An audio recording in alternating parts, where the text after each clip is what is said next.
আসসালামু আলাইকুম, কেমন আছেন সবাই? আশা করি আপনারা ভালো আছেন। আমরাও আলহামদুলিল্লাহ ভালো আছি। সকাল সকাল ছেলেমেয়েকে রেডি করে দিয়েছি। মেয়ের আজকে পরীক্ষা। মাসে যে কয়েকদিন ক্লাস নেবে, মাসের শেষে বাচ্চাদের পরীক্ষা নেবে। সেজন্য আজকে মেয়েকে রেডি করে দিয়েছি পরীক্ষা দেওয়ার জন্য। নিয়ে যাচ্ছি মেয়েকে। মেয়ের হাতে হার্ডবোর্ড, স্কেল সব কিছু নিয়ে প্রস্তুতি নিয়ে এখন মেয়ে বের হয়ে যাচ্ছে। সিঁড়ি দিয়ে দুই ভাই বোন নিচে নেমে যাচ্ছে।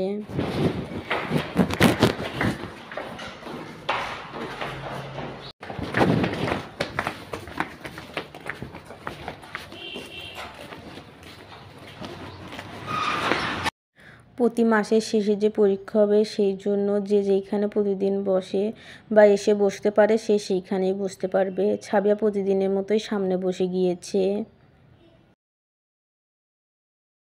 স্কুল থেকে আসার পরে দুপুরে তো ক্ষুধা লাগছে। কালকের তরকারিটাই আমি গরম করে নিচ্ছি। কালকে যে শুটকি মাছ রান্না করছিলাম বেগুন আলু দিয়ে, ওটাই আমি গরম করে নিচ্ছি।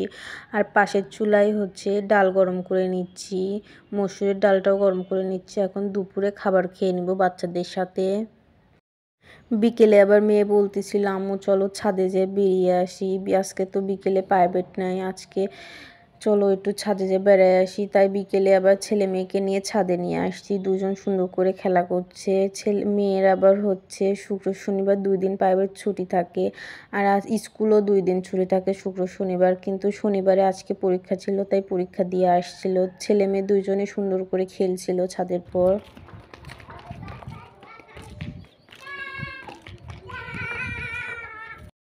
আমি ছাদের পর থেকে চারিপাশটা একটু ভিডিও করে নিচ্ছিলাম। দেখেন কি সুন্দর দৃশ্য।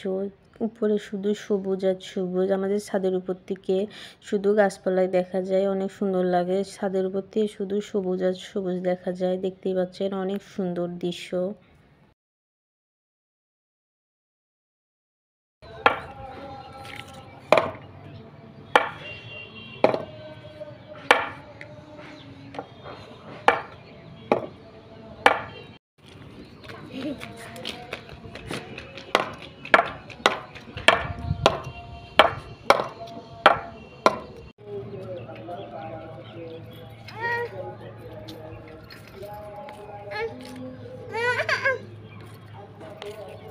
বিকেলে গিয়ে ছাদের পর তো অনেক ঘোরাঘুরি হলো। সন্ধ্যা লেগে গেছে। ছেলে মেয়েকে নিয়ে এখন বাসায় চলে যাচ্ছি।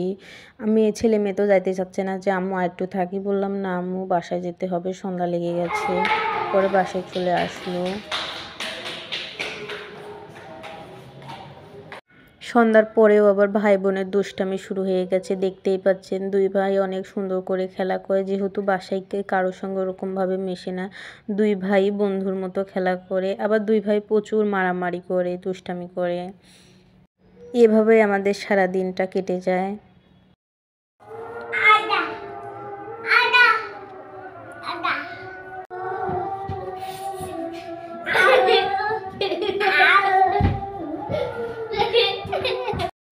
রাতে আবার ভাত খেতে মনে যাচ্ছিল না, সেই জন্য কয়েকটা আটা ছেনে নিয়েছিলাম। এরই মাঝে আমার আম্মু আর আমার আম্মুদের বাসার পাশের রুমে ওই আন্টি এসেছে আমাদের বাসায়।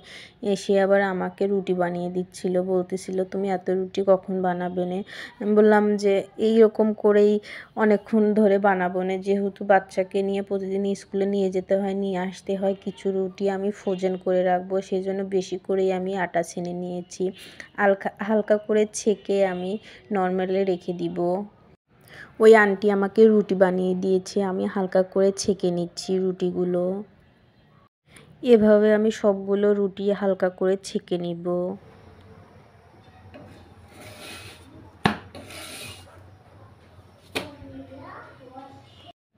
আমার সবগুলো রুটি ভেজে নেওয়া হয়ে গেছে, যেগুলো আমি ফ্রোজেন করব। এই রুটিগুলো ঠান্ডা হয়ে গেলে নর্মাল ফ্রিজে আমি এগুলো সবগুলোই বক্সে করে রেখে দিব। আর রাতে যে কিছু রুটি আমি ভেজে খাবো, সেই রুটিগুলো আমি ভেজে নিচ্ছি।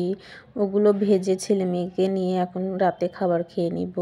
আমার ভিডিওটি যদি ভালো লেগে থাকে, লাইক, কমেন্ট ও সাবস্ক্রাইব করে আমার পাশে থাকবেন। আজকের মতো ভিডিওটি আমি এখানেই শেষ করলাম। আল্লাহ হাফেজ।